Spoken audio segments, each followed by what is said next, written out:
पर सुपूत है। और मैंने 5 अक्टूबर को प्रधानमंत्री के स्टेटमेंट का मैंने खंडन किया था कि मोदी सरकार खुद निजी कंपनियों से प्रस्ताव मांगे हैं बस्तर के स्टील प्लांट के निजीकरण के लिए। और मैं विश्वास के साथ कह सकता हूं कि आज बस्तर का स्टील प्लांट है, अगर मोदी सरकार को मौका मिले तो भिलाई स्टील प्लांट का भी निजीकरण वो करेंगे।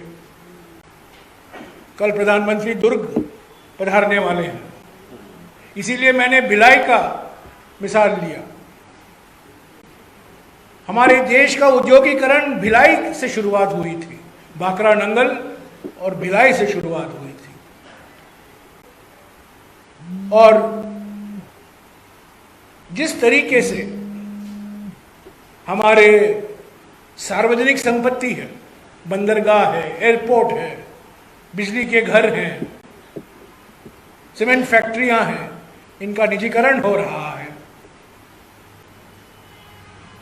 मैं इसमें नहीं जाना चाहता हूं कि किस कंपनी के पक्ष में निजीकरण हो रहा है, पर निजीकरण हो रहा है और आप लोग सब जानते हैं एक ही कंपनी खरीद रही है। ये नगरनार तो एक शुरुआत थी और आज प्रधानमंत्री कहते हैं और गृहमंत्री कहते हैं हमारे पास ऐसा कोई प्रस्ताव नहीं था। पर हकीकत ये है कि अक्टूबर 2020 से लेकर मोदी सरकार लगी हुई है इस प्लांट को निजीकरण करने में, और भिलाई भी है। और आपको मैं कह दूं, ये पहला मिसाल नहीं है। छत्तीसगढ़ में कोरबा में जो बालकोप का प्लांट हुआ करता था, उसका निजीकरण वाजपेयी जी के जमाने में हुआ, 2001 या 2002 में हुआ।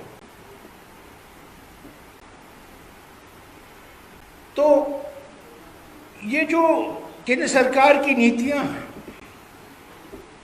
निजीकरण की नीति है, ये छत्तीसगढ़ की जनता के हित के लिए नहीं है। मैं आपको एक और मिसाल देता हूं, केंद्र सरकार की नीतियों से कैसे छत्तीसगढ़ की जनता पीड़ित है। आप देखिए, सबसे ज्यादा रेलगाड़ियों का कैंसिलेशन छत्तीसगढ़ में होता है। सबसे डिले जो होता है, विलंब जो होता है ट्रेन चलाने में, वो छत्तीसगढ़ में होता है। और आप लोग सब जानते हैं क्यों प्राथमिकता उन रेलगाड़ियों को दी जाती है जो कोयला ले जा रहा है। यानी पैसेंजर ट्रेन को महत्व नहीं, पर जो कोयला ले जा रहा है किसी निजी कंपनी के फायदे के लिए, उसको आप प्राथमिकता दे रहे हैं। और उससे रायपुर में मुझे कहा गया था, रायपुर में रोज कुछ 1 लाख लोग बाहर से आते हैं, इनमें से करीब 80% रेल से आते हैं। उसमें भारी कटौती हुई है। और एक कारण ये है कि अगर आप छत्तीसगढ़ में देखें, रेल यात्रा किस तरीके से इस पर नकारात्मक असर हुआ है मोदी सरकार की नीतियों से। तो दूसरी बात जो मैंने कहा, पहली बात तो मैंने कहा कि ध्रुवीकरण के अलावा उनके पास कोई और राजनीति, चुनावी राजनीति नहीं है, रणनीति नहीं है। और दूसरी बात, जो नीतियां अपनाते हैं, जो उनकी नीतियां हैं केंद्र सरकार की,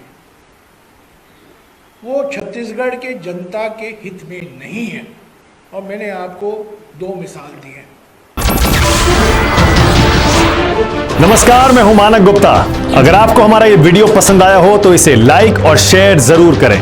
और हां, हमें सब्सक्राइब और फॉलो करना ना भूलें, ताकि आप देश और दुनिया की कोई खबर मिस ना करें।